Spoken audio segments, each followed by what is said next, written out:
ஒரு நாள் ஒரு ஆசிரியர் கடைக்கு பொருட்கள் வாங்க போனாரு. அந்த சமயத்துல ஒரு சின்ன பையனும் அங்க வந்தான். அப்போ அந்த கடைக்காரர் அந்த ஆசிரியர் காதுல வந்து, இந்த பையனை மாதிரி முட்டாள் வேற யாருமே இல்ல, இப்ப பாருங்களேன் அப்படின்னு சொல்லிட்டு அந்த பையனை கூப்பிட்டாரு.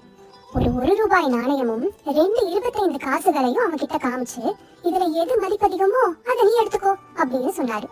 பையனும் உடனே 2 25 காசுகளை எடுத்துக்கிட்டு ஓடிட்டான்.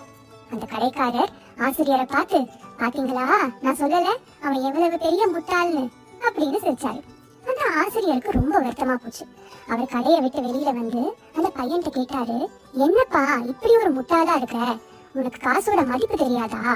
அதுக்கு அந்த பையன், எனக்கு நல்லா தெரியுமே, ஆனா என்னைக்கு நான் அந்த 1 ரூபாய் எடுக்கிறேனோ அன்னைக்கு இந்த விளையாட்டு முடிஞ்சிடும் அப்படின்னு சொல்லிட்டு ஓடிட்டான். யாரையும் எந்த சூழ்நிலையிலையும் நம்ம குறைத்து மதிப்பிடக் கூடாது. எல்லாருக்குமே தனி திறமை உண்டு. நம்ம எதிர்பார்க்காத நேரத்துல நம்மள ஆச்சரியப்பட வைக்கிற மாதிரி விஷயங்களை அவங்க செய்யறப்போ நமக்கு திகைப்பு மட்டும்தான் மிஞ்சும்.